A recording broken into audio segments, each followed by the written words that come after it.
Hey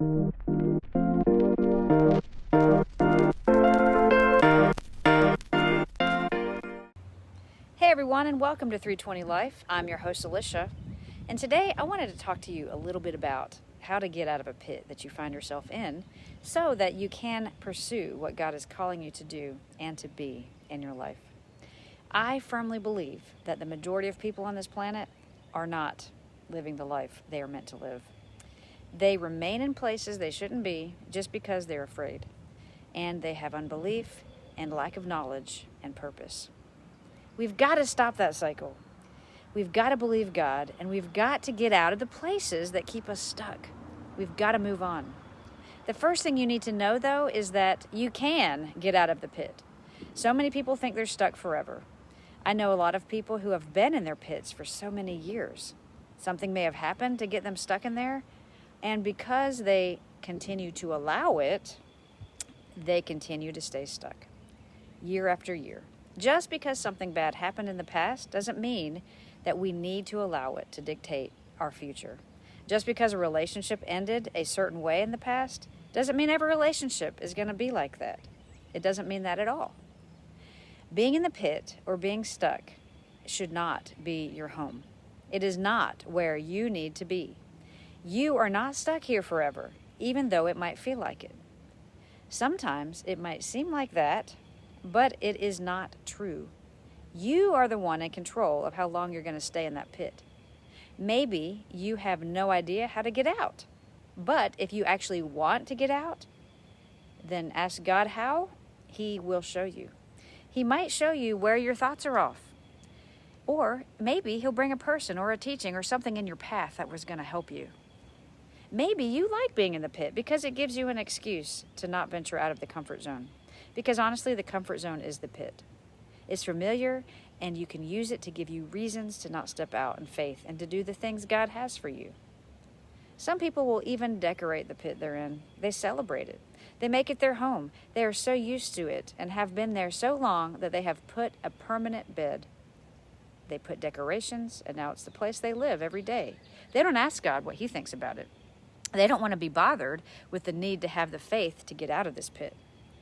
They don't even want to ask God how to get out because, honestly, it's just too much trouble. It's too hard. It's too much work. It's a lot easier just being passive about my life, you know?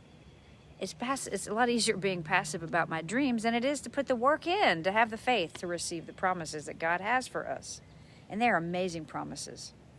But you must believe before you're going to receive anything. You can't get out of a pit until you believe that you can get out of the pit. The things of God aren't going to just fall in your lap. Something John Maxwell says that is absolutely true, that I love, is this: everything worthwhile is uphill. Let me repeat that. Everything worthwhile is uphill. If you want to get out of your pit, you have to believe. It's not going to necessarily be easy. You must get rid of the unbelief that holds you back, no matter what it takes. Matthew 21:22 says, if you believe, you will receive whatever you ask for in prayer. We also have to believe that God wants us to be great. God has greatness for us.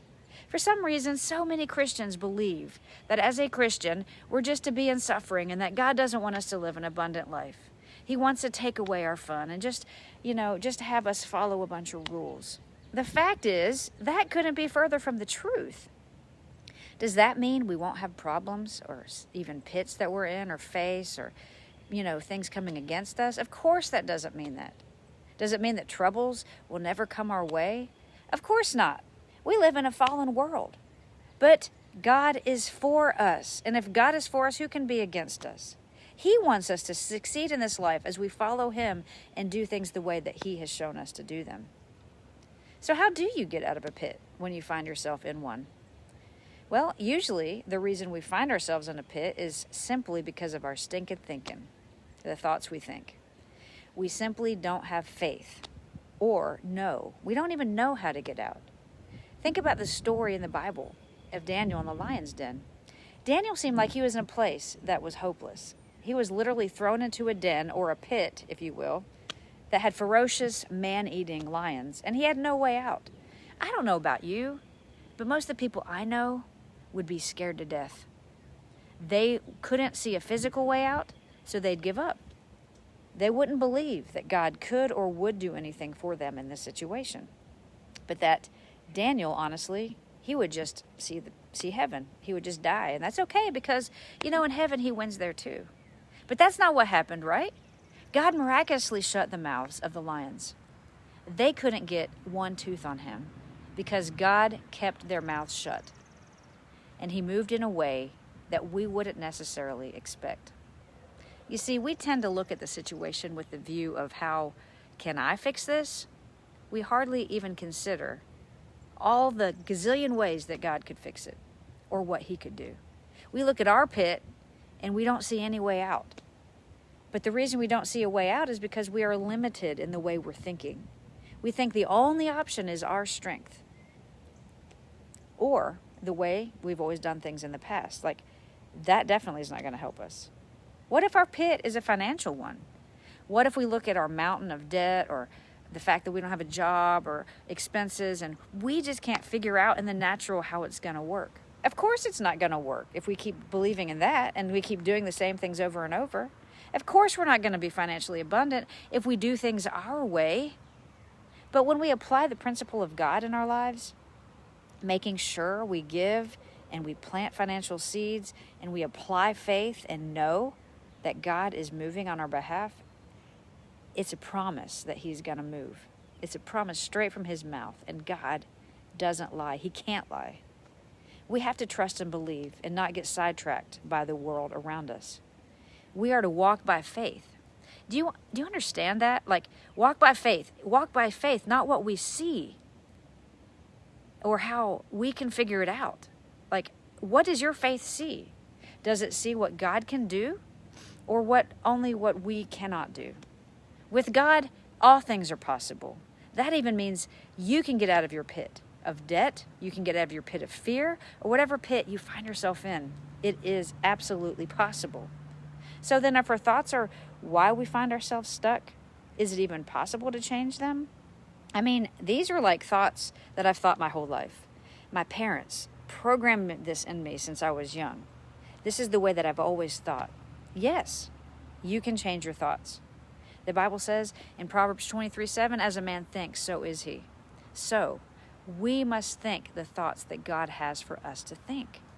Thoughts of what? Overcoming. Thoughts of power, of victory, of truth.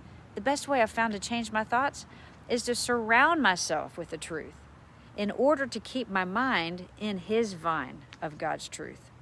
And when I say surround myself, that's what I mean. Put scriptures up everywhere. Keep your dreams before you. Because we're surrounded by the world day in and day out, and that's just the way it is. Everywhere we go, the world is doing its thing, and we see the way the world does things. We see the limitations.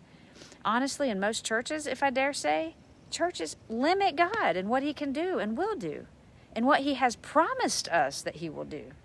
You know who else surrounds us, though? Not just the world. God. God is everywhere. He is in everything. His power surrounds us. It's inside of us. We just have to tap into it and choose to shift our focus to faith. We must decide to listen to godly teachings of faith as often as we can. We must choose to find scriptures that inspire us to believe greater and not only read them once.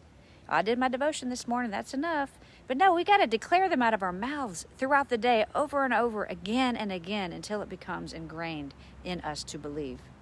When we start doubting, we need to start declaring. We need to surround ourselves with people who inspire us also to believe the truth. Maybe you don't have anybody in your life who inspires you to believe the truth. Well, if not, then listen to this over and over. Find other YouTube channels, find podcasts so that you can keep your mind in the right place. Find people online, read books of people, read stories that encourage growth. Continue to plant this truth in your life throughout the day. You will see a change in you, and then you will also see a change in your circumstances. But it doesn't happen in an instant. And again, this is not a passive thing. Just like Joyce Meyer's book says, the battlefield is the mind. The more you do this, the more victory you're gonna see, because your faith is lining up with God and not the world around you. You'll start to think differently, and as you think differently, you will be differently. So let's recap what I just said. If you want to get out of the pit, you have to want to get out. A lot of people don't want it. They like staying there. Secondly, you've got to believe that you can get out of the pit. Some people want out, they just don't know what. And if you don't know how, ask God, because He's going to show you. He will show you. Surround yourself with His truth and faith and watch Him move on your behalf. And lastly, don't give up. Keep believing. You got this. You do. So I encourage you today to believe. You are not stuck in a pit. Get rid of the thoughts that are keeping you there. Replace them with godly truths. Know that you are who He says you are, and don't settle for less than God's best for you. If you find yourself in a pit and need help, feel free, and I mean it, to reach out to me. I'd love to chat with you. Message me here or find me on Facebook, Instagram. My Instagram and Facebook's Alicia V. Sharp.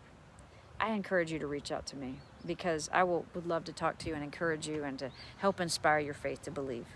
Hope you have an amazing day today. Hope that you know that you can live the dreams that God put in your heart. You absolutely can. He didn't put them in there for a reason. He put them in there for you to go chase after them. Obviously not alone, but with Him and His help and His faith that He's given you. Have a great day. Love you. And I'll talk to you next time. God bless.